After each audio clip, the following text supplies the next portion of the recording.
The rifle shot cracked through the morning air as Beatrice James lowered her weapon, the tin can tumbling from the fence post 50 yards away. She had learned to shoot before she could read, raised by her father who had no sons to teach the ways of survival in Silverpine, Arizona Territory, 1878. At 22, her skill with firearms far surpassed her experience with courtship, a fact that seemed destined to remain unchanged. "Fine shot, B," her father called from the porch, his voice weathered like his sun-beaten face. "You're getting better every day." Beatrice blew a wisp of chestnut hair from her face and reloaded the Winchester. "Not that it matters much, Pa. No man in this territory wants a wife who can outshoot him." Henry James, a widower of 15 years, shook his head as he limped toward his daughter.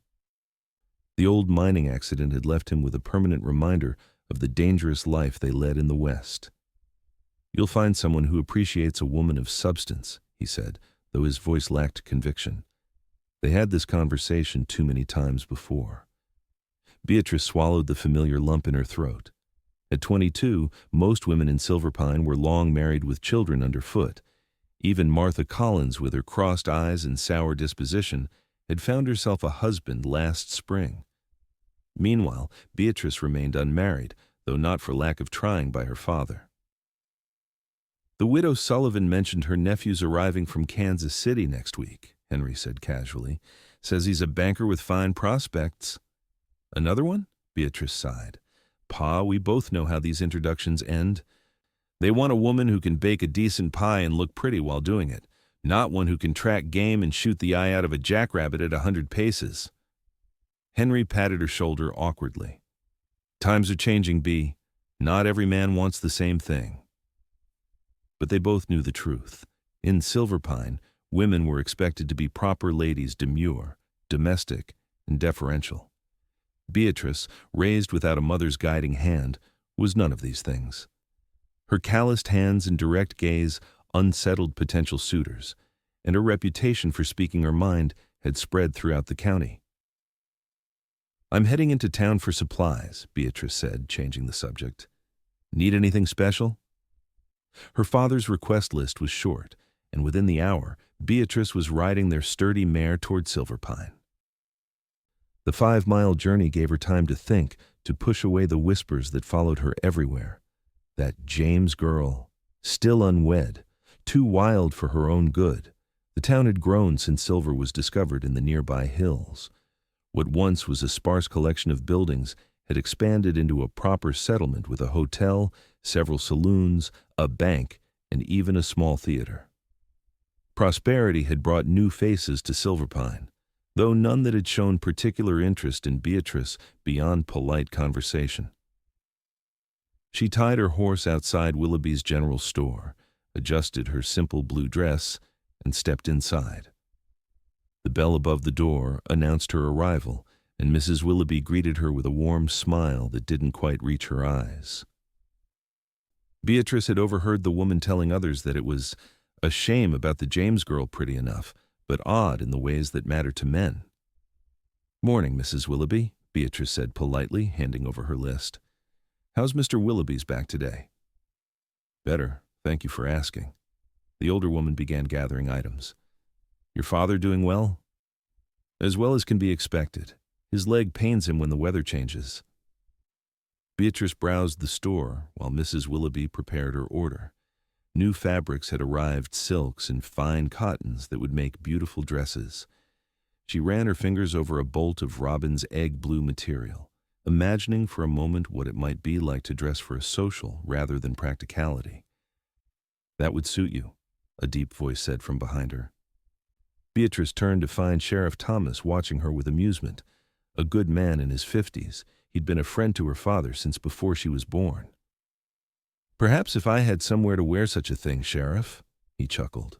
"The Founders' Day dance is coming up. Whole town will be there."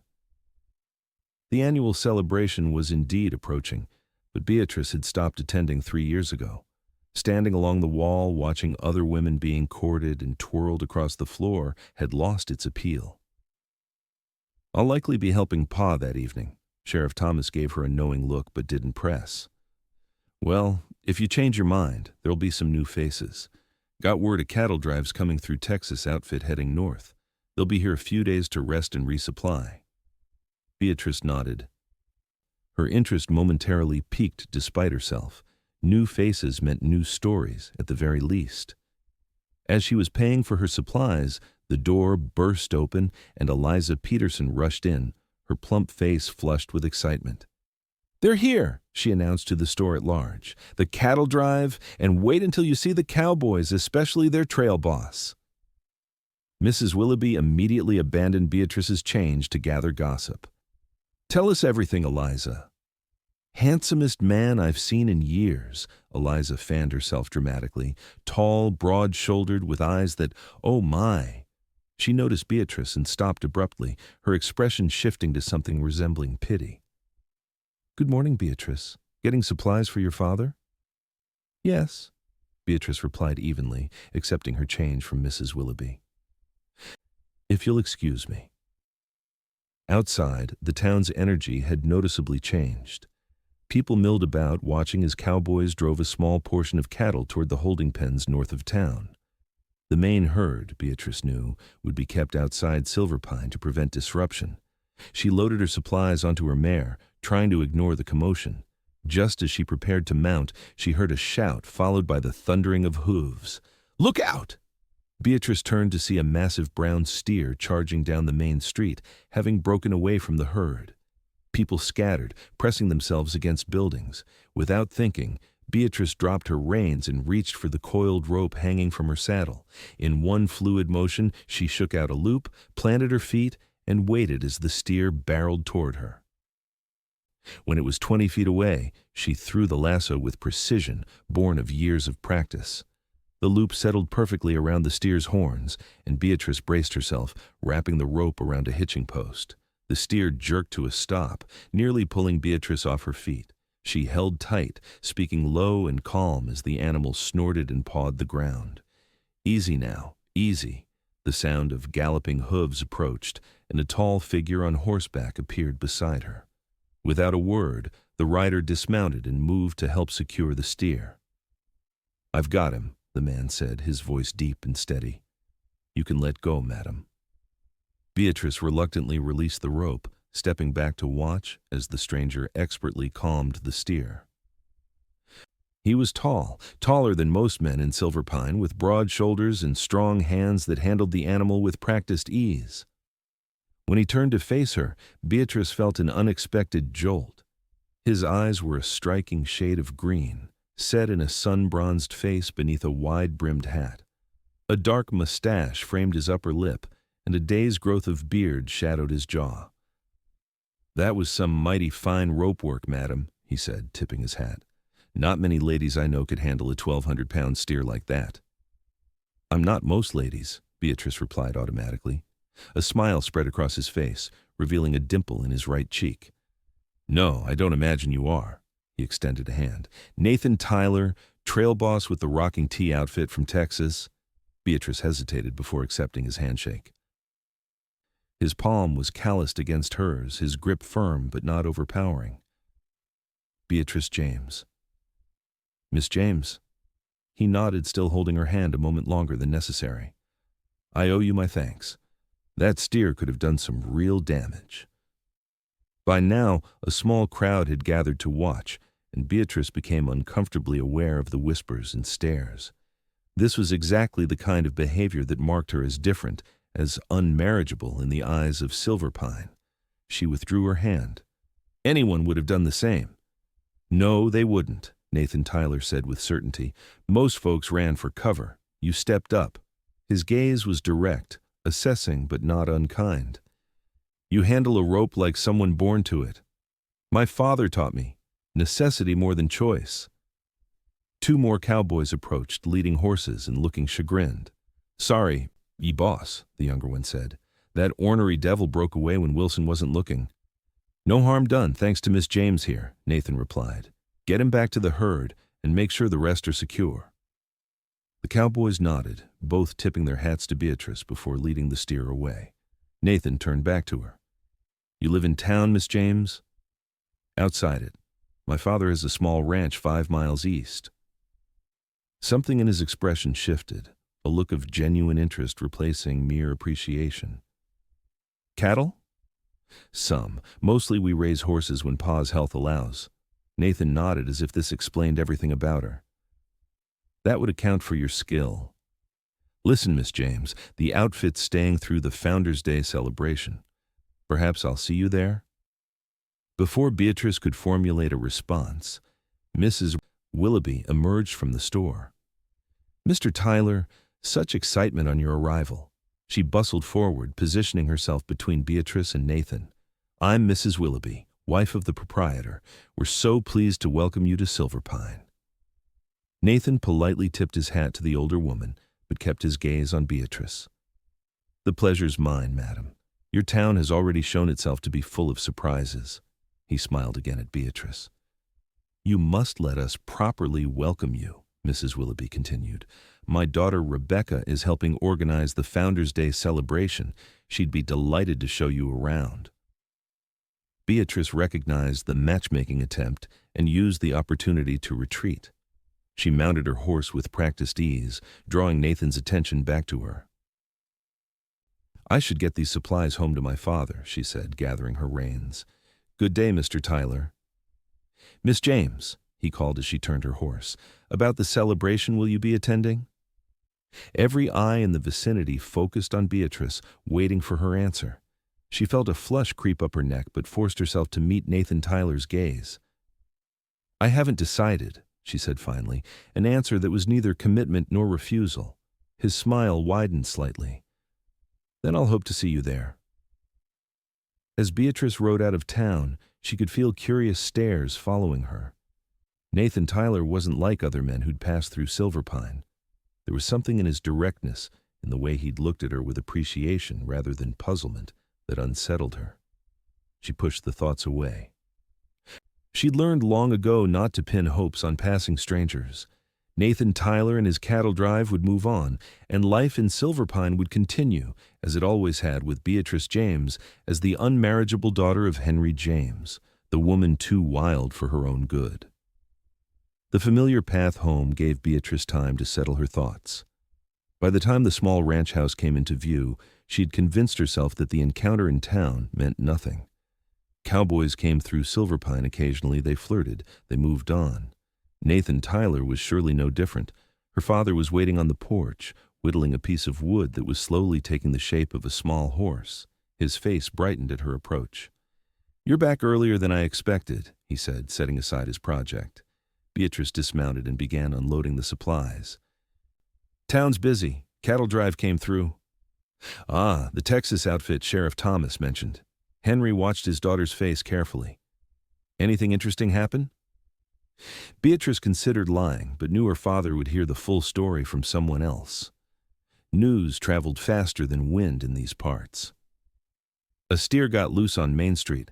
I happened to have my rope handy. Henry's weathered face broke into a grin. Let me guess you lassoed it before anyone else could react. She shrugged, carrying packages toward the house. It was heading for Mrs. Willoughby's store window. And the trail boss, did you meet him? Beatrice paused, her back to her father. Briefly. Name's Nathan Tyler. And? Henry prompted, his voice hopeful in a way that made Beatrice's heart ache. For years he'd watched his daughter grow more isolated, more resigned to spinsterhood. And nothing, Pa. He was grateful for the help, that's all. She continued into the house, unpacking supplies with more force than necessary. Henry followed her inside, his limp more pronounced after sitting on the porch all morning. Sheriff mentioned they'll be in town through the Founders' Day celebration. So I heard. Been a while since you attended. Beatrice placed a can on the shelf with deliberate care. I haven't much enjoyed standing along the wall while everyone whispers about poor Beatrice James. Henry sighed, lowering himself into a kitchen chair. Not everyone thinks that way, Bea. Enough do, she turned to face him. Pa, I made peace with my situation long ago. I'm not pining for a husband or children. I'm content helping you with the ranch. It wasn't entirely true. but it was easier than admitting she sometimes lay awake at night, wondering what it might be like to be held, to be cherished by someone who saw beyond her unconventional ways. "You shouldn't have to sacrifice your future for me," Henry said quietly.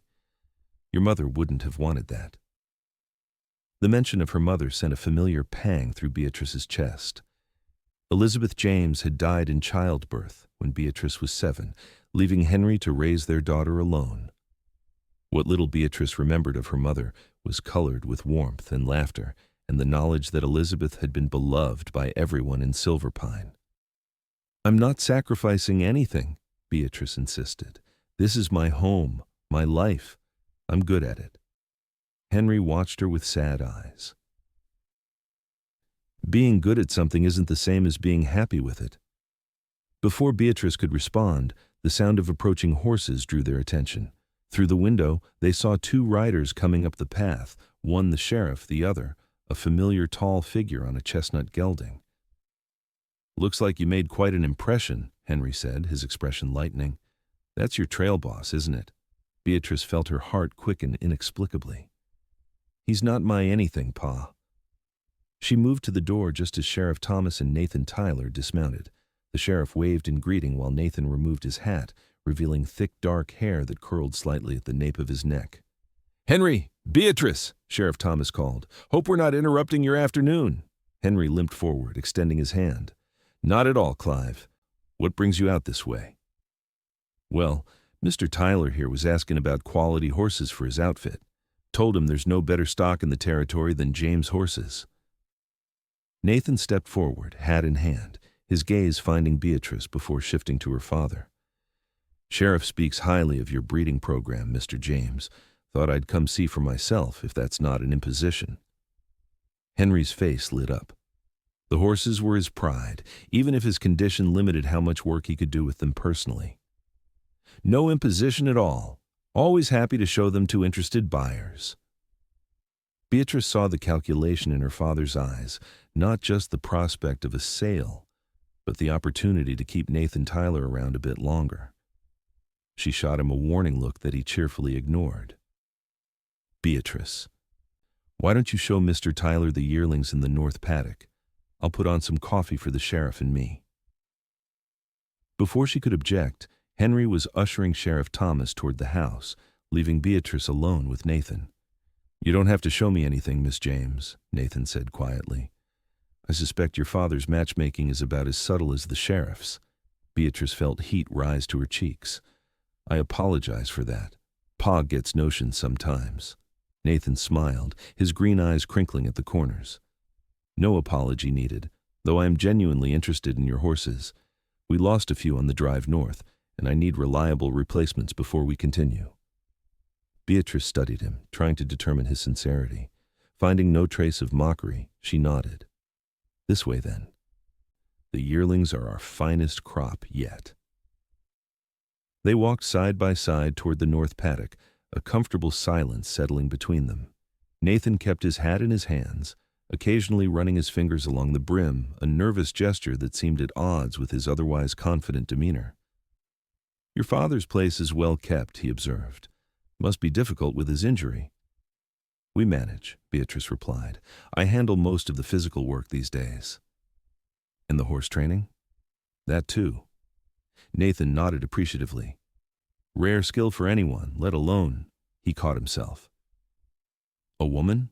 Beatrice finished, a familiar edge entering her voice. "Yes, everyone in Silverpine thinks so too." Nathan stopped walking, turning to face her directly. "I was going to say, someone so young, but I suspect you've heard more than your share of comments about being a woman in a man's profession." Beatrice was taken aback by his directness.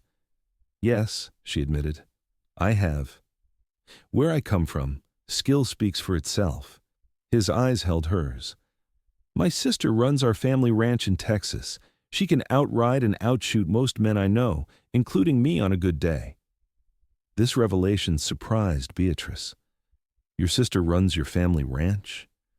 "Since our father died 5 years ago, Martha's 3 years older than me and twice as stubborn. She was the natural choice."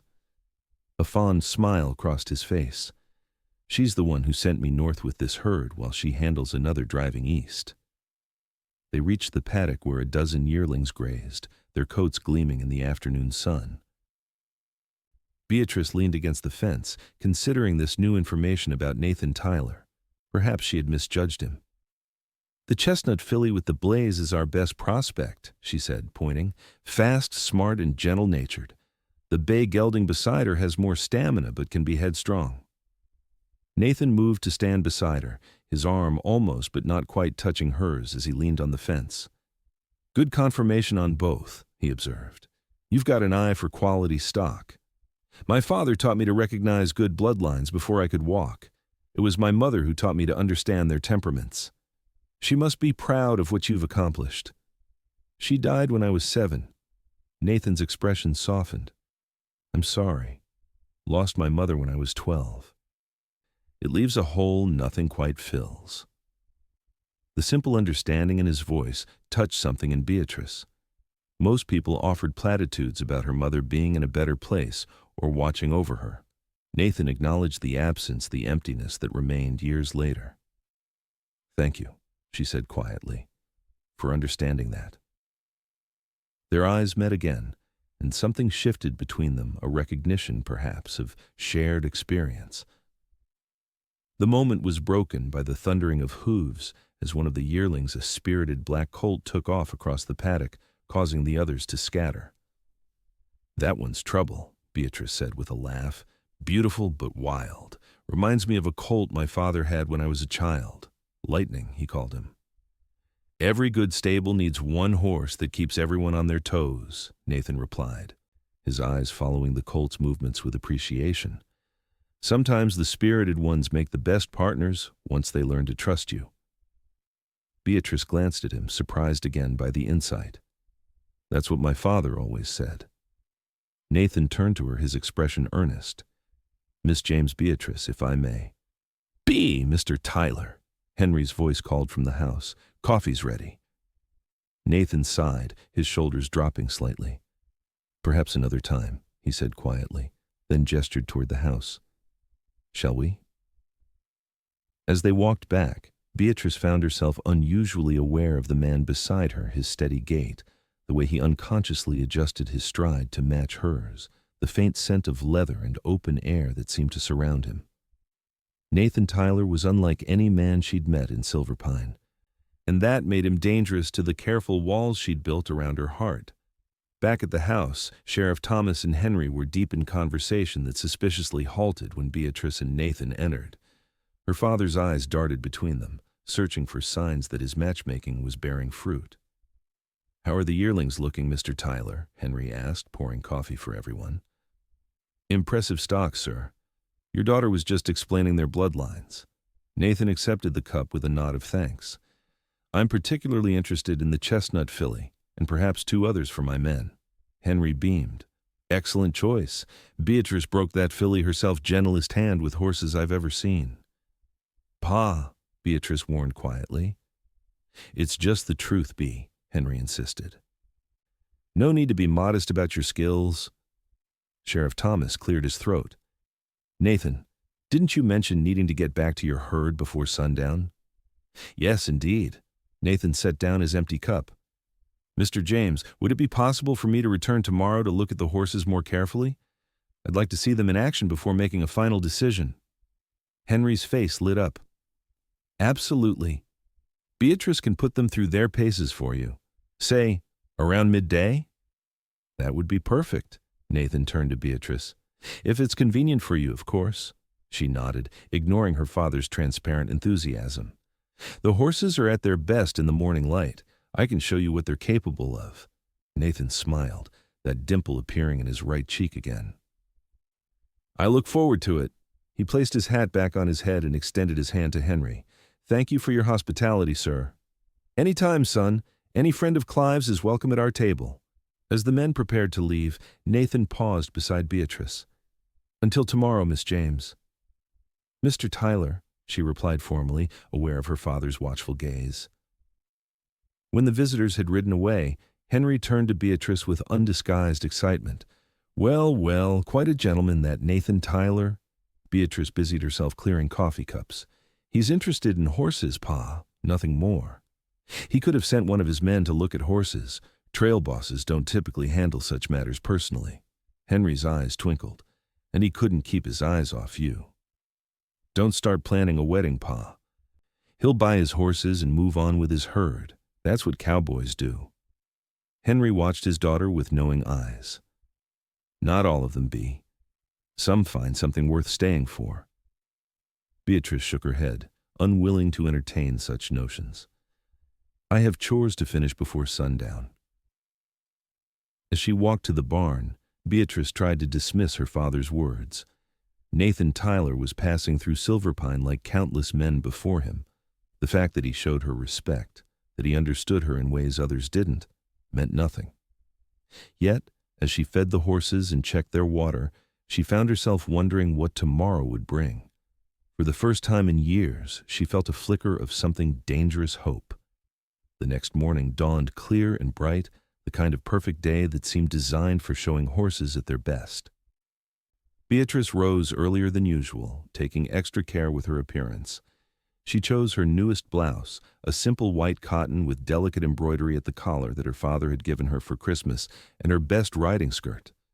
Her chestnut hair, usually bound in a simple braid, she twisted into a more elaborate knot at the nape of her neck.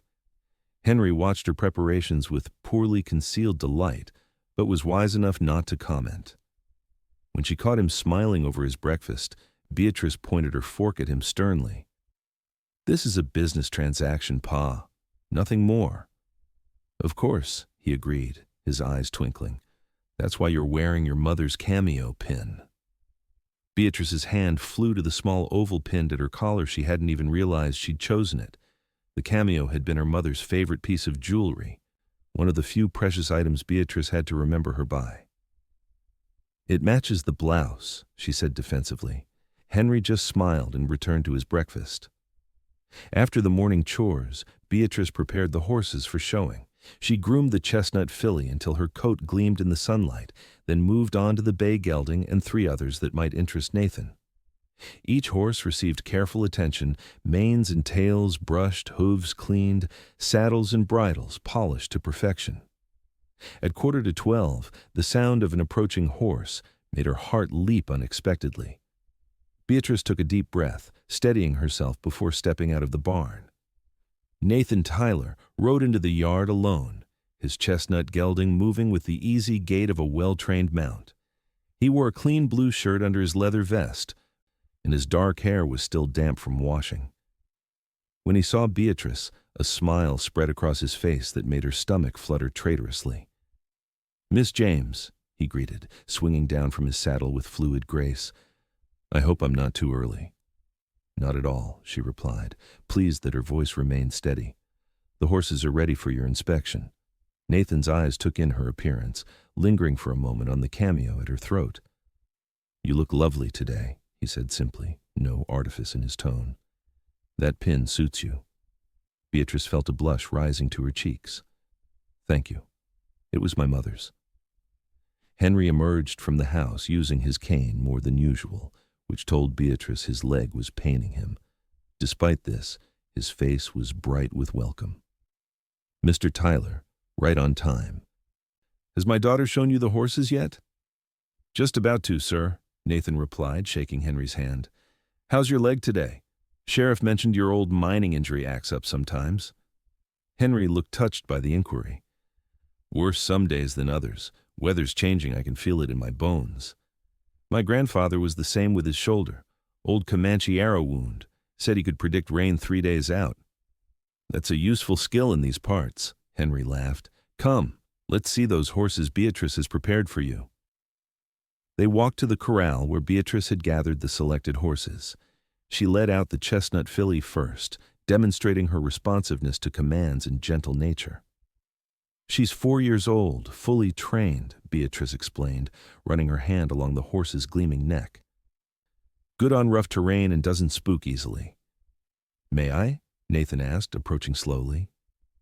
Beatrice handed him the reins, watching as he spoke quietly to the filly, letting her get accustomed to his scent and voice before examining her teeth, legs, and hooves. His hands moved with practiced confidence, but there was a gentleness to his touch that Beatrice couldn't help admiring. "She's exactly as you described," he said finally. "Would you mind riding her so I can see her movement under saddle?" For the next hour, Beatrice demonstrated each horse's abilities, trotting, cantering, responding to subtle commands. Nathan watched with a horseman's critical eye, asking questions about training methods and bloodlines. Henry contributed occasionally from his seat on a nearby stump, but mostly he observed the interaction between his daughter and the trail boss with poorly disguised hope. When Beatrice dismounted from the last horse, a sturdy, dappled gray gelding with remarkable endurance, Nathan nodded appreciatively. "Your reputation is well-deserved, Mr. James," he said. "These are fine animals, well-trained and intelligent." He turned to Beatrice. "And your handling is exceptional. They trust you completely." "Beatrice has a way about her," Henry said proudly. "Always has, even as a little girl. Animals sense her heart." Nathan's gaze remained on Beatrice. "Yes, I believe they do." The intensity of his look made her breath catch. She busied herself adjusting the gray's bridle, needing a moment to compose herself. "I'd like to purchase 3, Nathan announced, "the chestnut filly for myself, and the bay and gray geldings for my men." Henry straightened, pleased. "Excellent choices. Shall we discuss terms?" As the men moved toward the house to negotiate the sale, Beatrice returned the horses to the paddock. She took her time, brushing them down and checking their water, using the physical tasks to clear her head. Nathan Tyler's admiration seemed genuine, not just for the horses, but for her skill with them. It was a novel experience to be valued for the very qualities that made her unsuitable in the eyes of Silver Pine society. When she finally returned to the house, the business arrangements had been completed. Henry looked satisfied, and Nathan was tucking a bill of sale into his vest pocket. "All settled?" Beatrice asked, pouring herself a glass of water. "Indeed," her father replied. "Mr. Tyler has paid a fair price, and we've agreed he'll collect the horses after the Founders' Day celebration." Beatrice glanced at Nathan. "Not before. I thought your herd was just passing through." "Change of plans," Nathan said. "We've arranged grazing rights north of town for a week. The cattle could use the rest, and there's good grass there." He hesitated, then added, "And I've decided to attend your town celebration. Seems like a good opportunity to get to know Silver Pine better." The way he looked at her left little doubt about what, or rather whom, he wanted to get to know better. Henry clapped his hands together. "Splendid. Beatrice was just saying yesterday she might attend this year, weren't you, Bea?" She shot her father a look that he blithely ignored. "I haven't decided yet." "Well, I hope you will," Nathan said sincerely. "I'd consider it an honor if you'd save a dance for me." The directness of his request caught her off guard. Most men in town had stopped asking Beatrice to dance years ago, after too many refusals or awkward interactions. I don't dance much these days," she admitted. "Neither do I," Nathan said with a smile. "Spend too much time in a saddle to be graceful on a dance floor. We could stumble through a tune together." The self-deprecating humor disarmed her. "I suppose one dance wouldn't be terrible." Nathan's face brightened. "Then I'll hold you to it." He glanced at the position of the sun through the window. "I should get back to the herd. My foreman's capable, but I don't like being away too long." Henry shook his hand warmly. "We'll see you at the celebration then. Saturday evening at the town hall." "I'll be there." Nathan turned to Beatrice. "Thank you for showing me your horses, Miss James. Your skill is remarkable." "Thank you for appreciating it," she replied honestly. Nathan held her gaze a moment longer than necessary, then placed his hat on his head and nodded to them both before departing. Through the window, Beatrice watched him mount his horse with the easy grace of a man who'd spent his life in the saddle. He paused at the edge of the yard, turning back to tip his hat once more before riding away. When he was out of sight, Henry let out a contented sigh. "Well now, that's a man who knows quality when he sees it both in horses and in women." "Pa, please." Beatrice moved to clear the coffee cups from the table. "He's being polite." Polite doesn't look at a woman the way he looks at you, Bea. Henry's voice softened. I haven't seen you smile like that in years. Beatrice hadn't realized she was smiling. She touched her cheeks, finding them warm. He's different, she admitted reluctantly. He doesn't seem bothered by the things that usually drive men away. Because he's a man who values strength and capability. Not all men want a delicate flower who can't saddle her own horse. Henry reached for his daughter's hand. Your mother was like you, you know. She could outshoot most men in our mining camp. That's what drew me to her, her fierce independence. This was a side of her mother Beatrice hadn't heard much about. Really? You always talk about how beautiful she was, how gentle. She was those things too. But underneath was steel. Henry's eyes grew distant with memory. The first time I saw her, she was arguing with the assayer who tried to cheat her father out of his rightful payment, stood toe-to-toe with him, this slip of a girl against a man twice her size, and didn't back down an inch, he chuckled. I knew right then I'd marry her or die trying. Beatrice squeezed her father's hand. I wish I remembered her better. She'd be proud of you, Bea, and she'd like Nathan Tyler, I think. Let's not get ahead of ourselves, Pa. One dance doesn't make a courtship. But as she went about her afternoon chores, Beatrice couldn't help wondering what it might be like to have someone look at her the way her father had looked at her mother, with admiration for her strength rather than despite it. The days leading up to the Founders' Day celebration passed quickly, filled with ranch work and preparations for the event. Beatrice found herself pulling out the blue dress she hadn't worn in over a year, assessing it with a critical eye. It was simple but well made, with a fitted bodice and modest neckline that her father had paid the town seamstress to create for her 21st birthday. On Friday afternoon, Beatrice rode into town for last-minute supplies, including a length of cream-colored ribbon for her hair. As she tied her horse outside the general store, she overheard a group of women talking nearby. Rebecca Willoughby says he's quite taken with her, one woman was saying. Spent nearly an hour in the store yesterday asking about local customs and such. Well, of course he would, another replied. Rebecca's the prettiest girl in Silverpine, and her father's position as store owner makes her quite a catch. Beatrice recognized the voices of Mrs. Peterson and Mrs. Green, two of the town's most prolific gossips. She knew without asking that they were discussing Nathan Tyler. Still, a trail boss isn't exactly a suitable match for Rebecca, Mrs. Peterson continued. They're a respectable family. She needs someone settled, like that banker coming from Kansas City.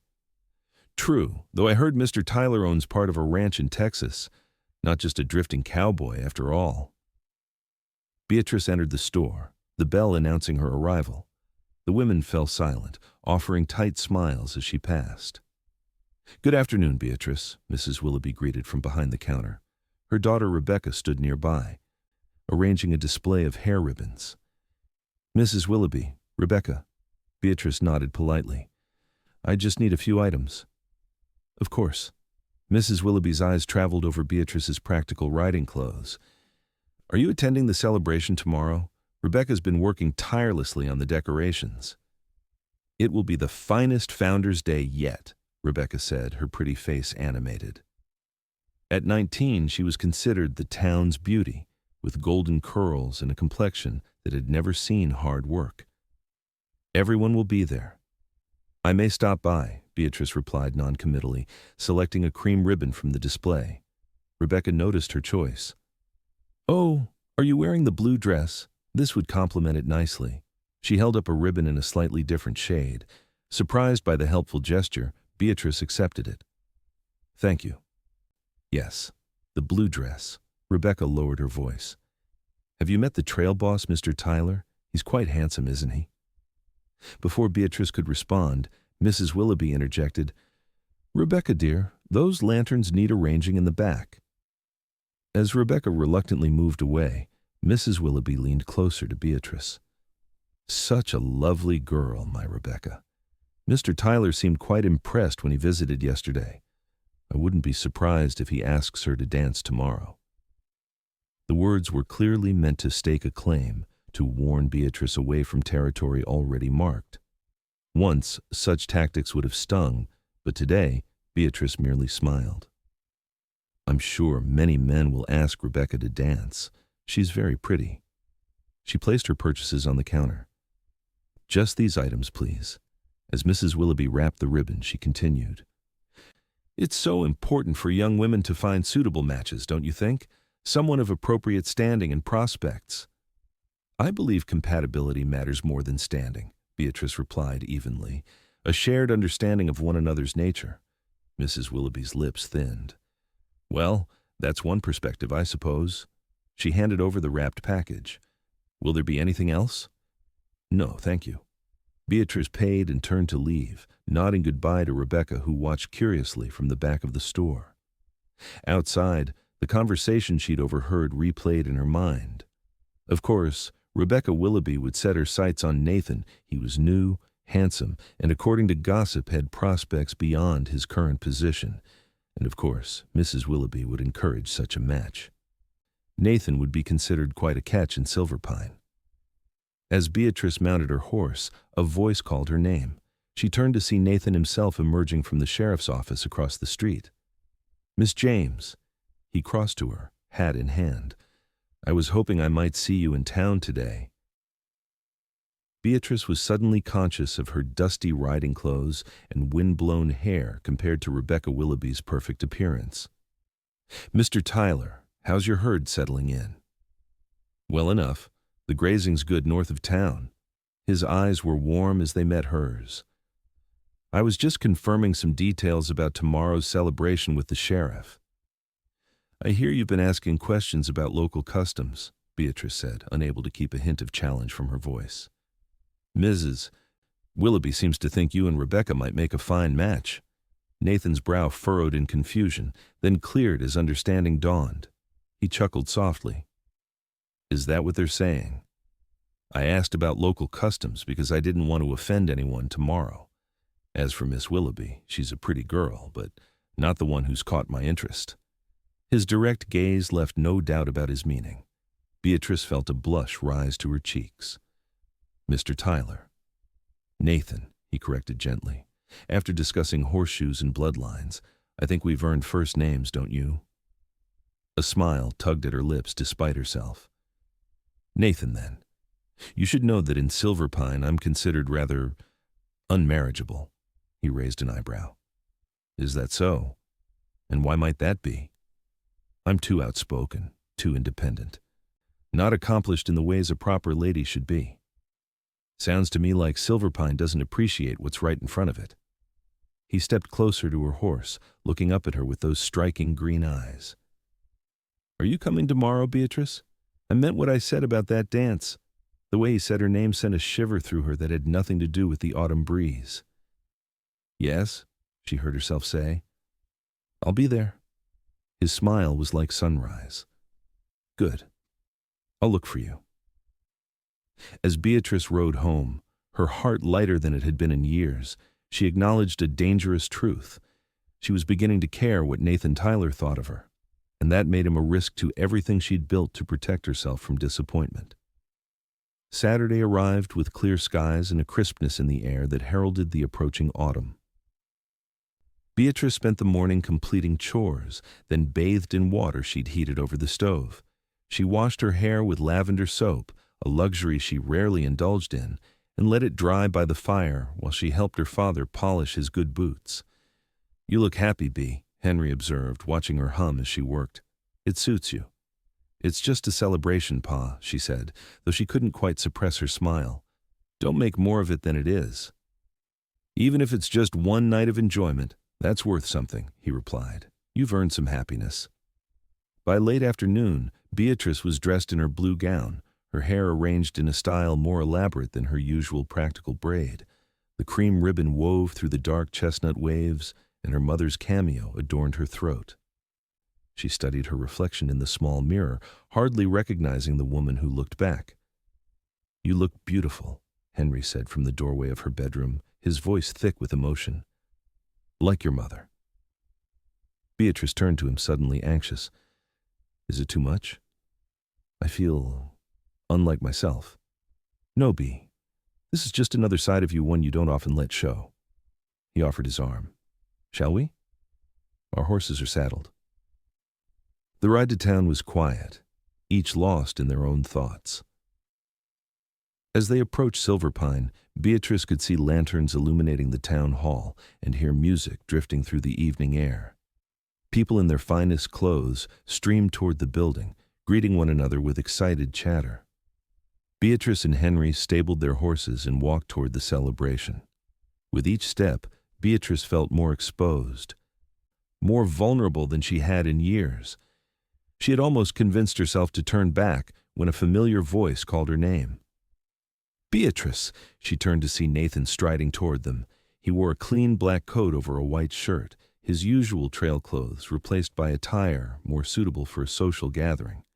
His dark hair was neatly combed, his mustache trimmed, but it was his smile, warm and genuine, that caught and held her attention. "You came," he said, as if he truly feared she might not. "I said I would," she replied softly. Nathan nodded to Henry. "Good evening, Mr. James. You're looking well tonight." "As are you, son. Quite a transformation from trail boss to gentleman." Nathan laughed. "Just cleaner, sir. Still the same man underneath." His eyes returned to Beatrice. "You look beautiful." The simple sincerity in his voice touched her more than flowery compliments might have. "Thank you." "Shall we?" Nathan offered his arm to Beatrice, while Henry walked beside them, leaning on his cane but moving more easily than usual. As they entered the town hall, Beatrice felt eyes turned toward them. The large room had been transformed with bunting and flowers, tables along the sides laden with food, and a space cleared in the center for dancing.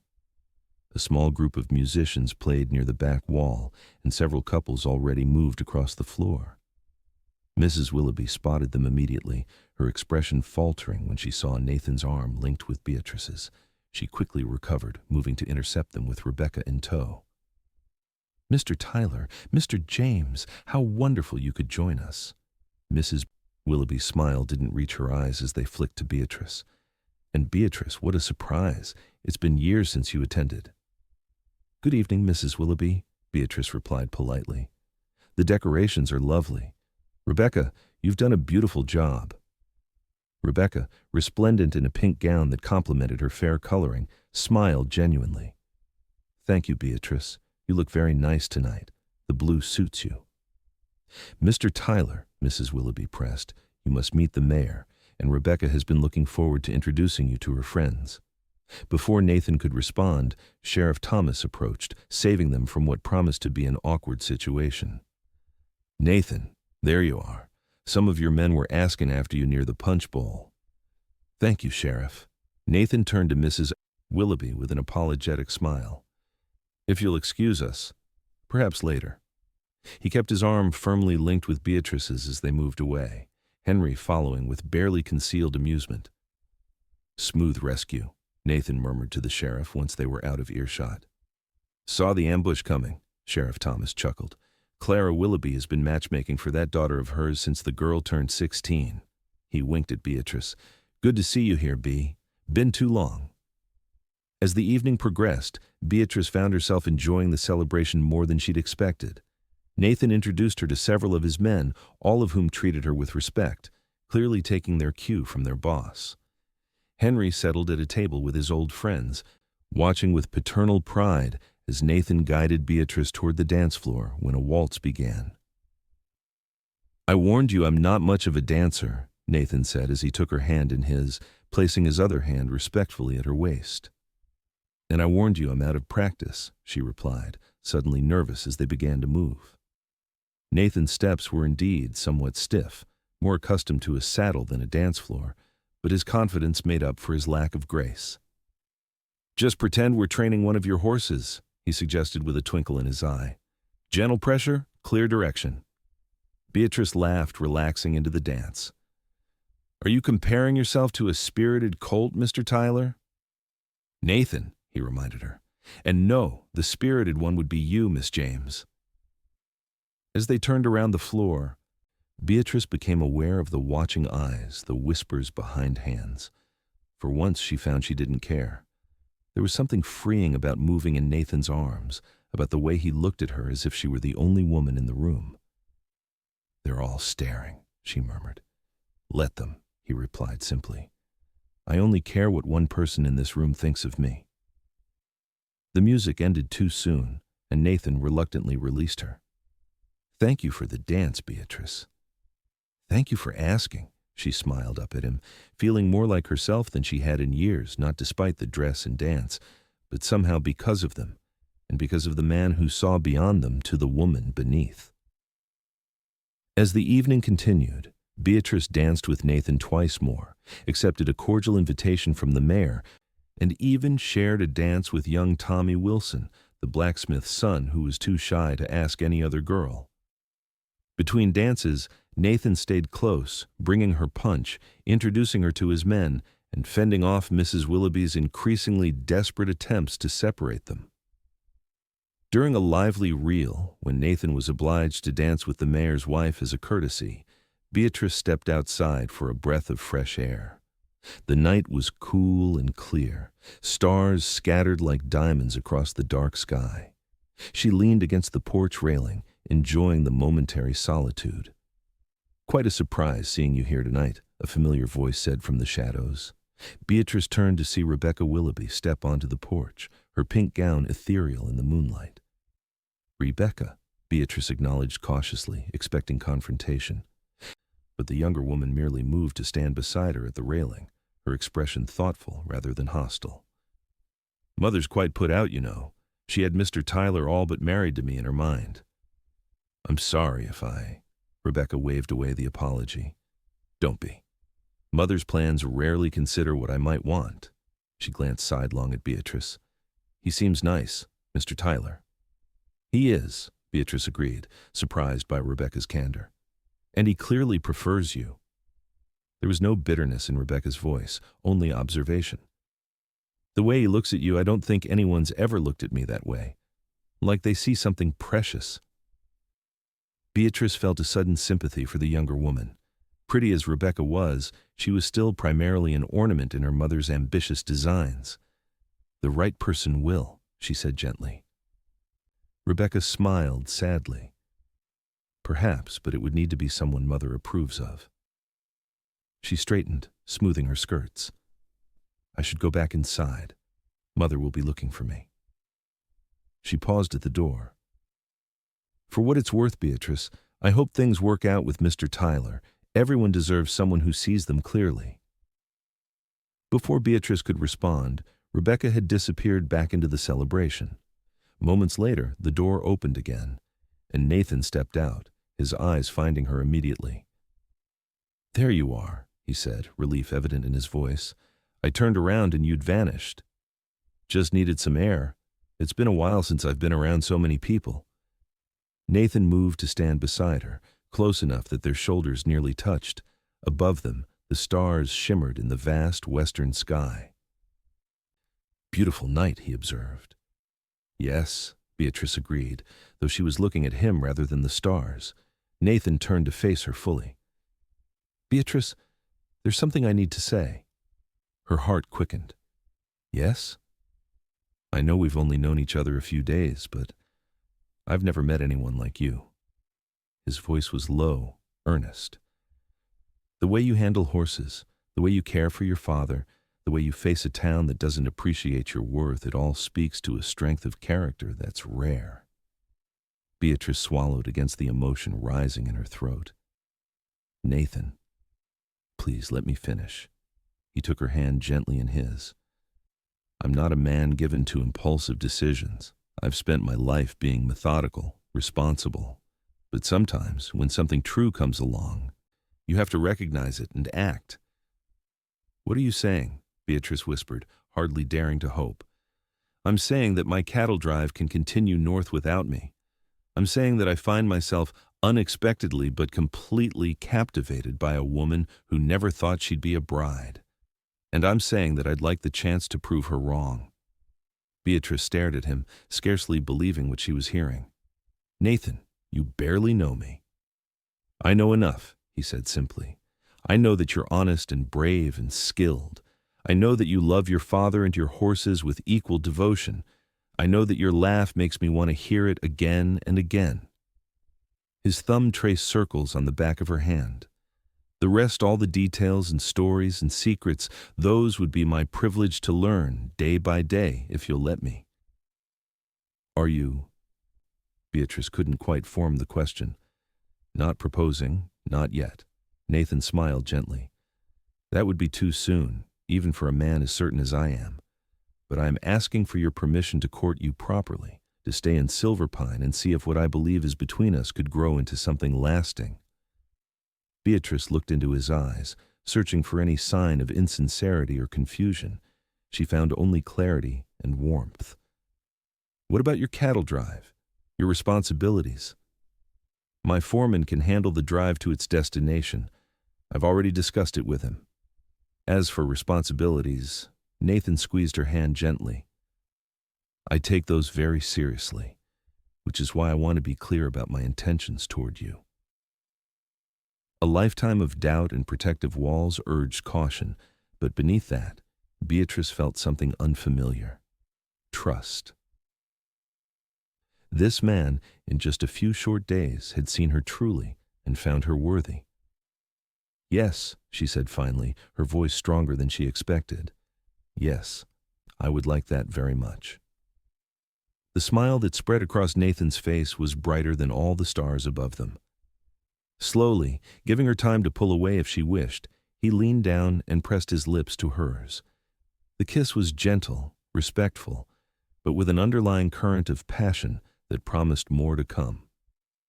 When he pulled back, Beatrice felt changed somehow, as if a new path had suddenly opened before her. Shall we go back inside? Nathan asked softly. I believe I promised you another dance. Beatrice nodded, unable to suppress her smile. As they turned toward the door, it opened to reveal Henry, leaning on his cane and watching them with undisguised joy. I was just coming to check on you two, he said, though his knowing expression suggested he had a good idea what he might find. Everything all right out here? Nathan looked to Beatrice, letting her answer. Everything's perfect, Pa, she said, squeezing Nathan's hand. Better than I ever imagined it could be. The weeks that followed the Founders' Day celebration were like a dream for Beatrice. Nathan secured lodging at the hotel in Silverpine, sent his cattle drive northward under his foreman's capable leadership, and began courting her with a sincerity that silenced even the town's most dedicated gossips. Each day brought new revelations as they learned about each other. Nathan proved to be not just a trail boss, but a talented horse breeder, with an eye for quality stock that matched Beatrice's own. His family ranch in Texas specialized in quarter horses, explaining his immediate appreciation of the James breeding program. My sister Martha would adore you, Nathan told Beatrice one afternoon as they rode the boundaries of the James property. She's been telling me for years that the right woman for me would be one who could keep pace rather than stand on the sidelines. I'd like to meet her someday, Beatrice replied, realizing as she said it that she truly meant it. The idea of a future that extended beyond Silverpine no longer seemed frightening but full of possibility. Nathan spent time with Henry too, helping with ranch repairs that had gone too long unattended due to Henry's injury and Beatrice's limited time. The two men developed an easy camaraderie, sharing stories and skills. Henry taught Nathan about the local terrain and weather patterns, while Nathan shared tales of Texas and the trails he'd ridden. Silverpine society adjusted to this unexpected development with varying degrees of acceptance. Mrs. Willoughby remained cool, but Rebecca surprised everyone by developing a genuine friendship with Beatrice, often stopping by the ranch to help with small tasks and learn about horse care. Mother thinks I've lost my mind, Rebecca confided one day as she helped Beatrice mend tack in the barn. But I've always wanted to know how to do practical things. She just never allowed it. Sheriff Thomas became Nathan's staunch supporter in town, vouching for his character to any who questioned his sudden decision to stay in Silverpine, and gradually, the whispers about Beatrice changed from pitying to curious to respectful. The woman who had been deemed unmarriageable was being courted by a man of substance and integrity, a man who clearly adored her exactly as she was. 6 weeks after the Founders' Day celebration, on a crisp November afternoon with the scent of pine in the air, Nathan asked Beatrice to ride with him to a ridge overlooking the valley. As their horses picked their way up the slope, Beatrice sensed something different in Nathan's demeanor, a nervous energy she hadn't seen before. At the summit, they dismounted and stood together, taking in the spectacular view of Silver Pine spread below them, the town nestled among the trees like a jewel in a verdant setting. "It's beautiful up here," Beatrice said, drawing her shawl closer against the autumn breeze.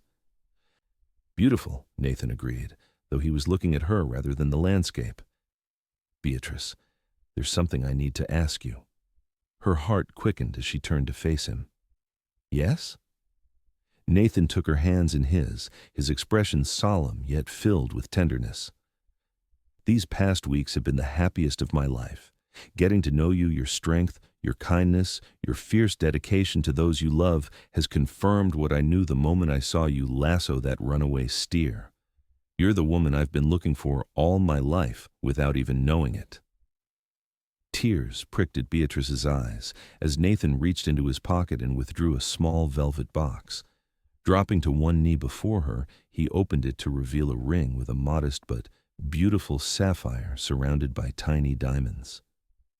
"Beatrice James, I love you with my whole heart. Would you do me the extraordinary honor of becoming my wife?" For a moment, Beatrice couldn't speak past the emotion clogging her throat.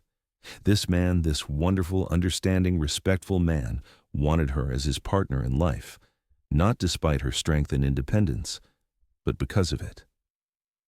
"Yes," she finally managed, her voice thick with tears. "Yes, Nathan, I will marry you."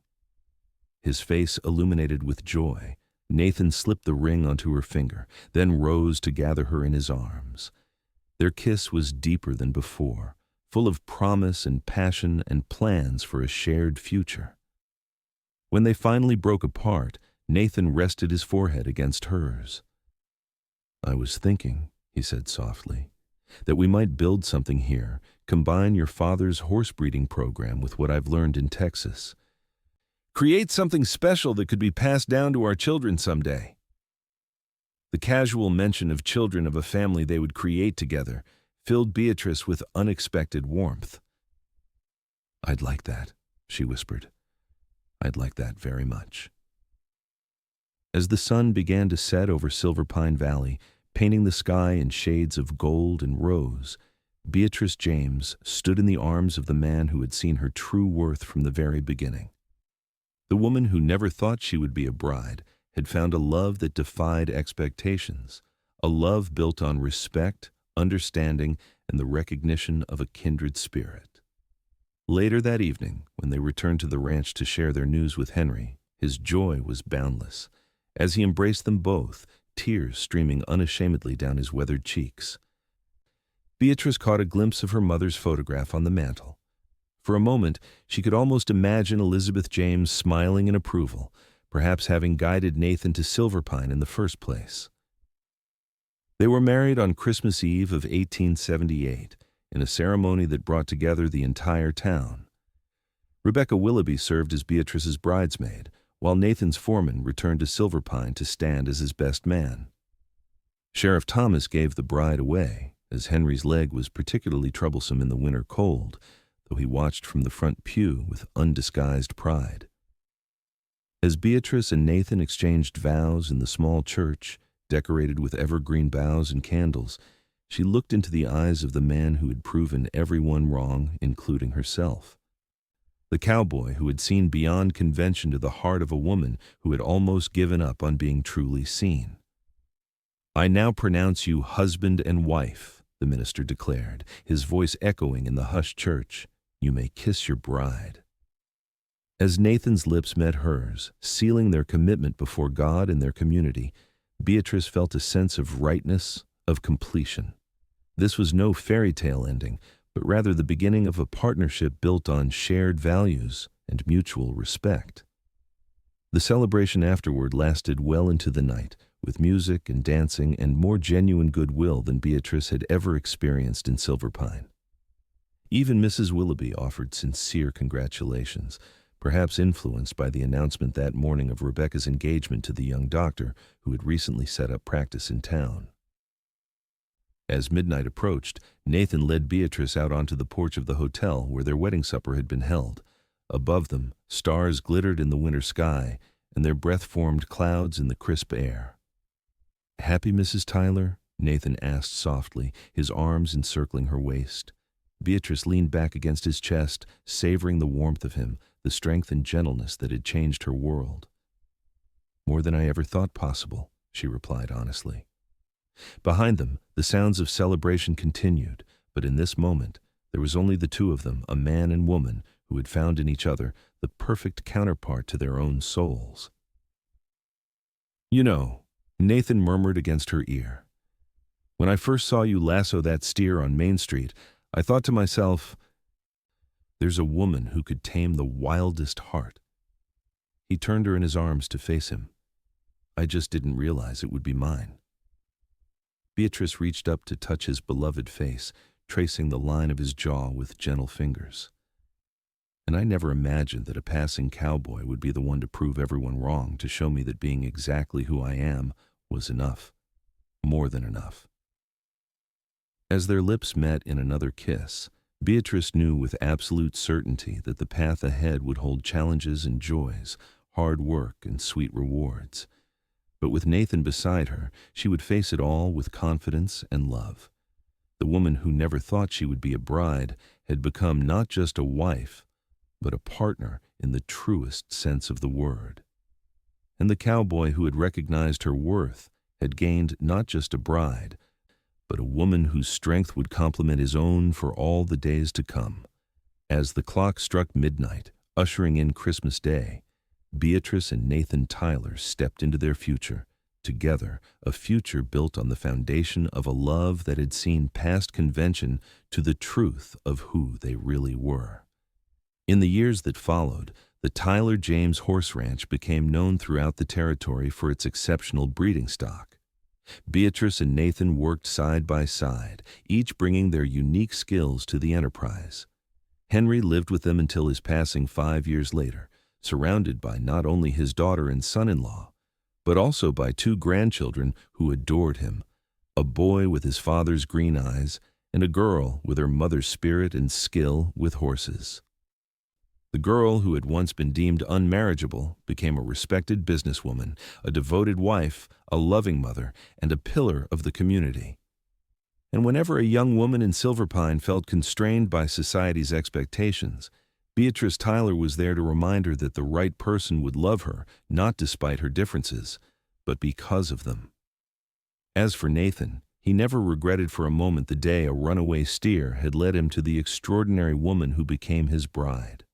Together, they built a life that honored both their traditions and their dreams, proving that sometimes the most unexpected meetings lead to the most perfect matches.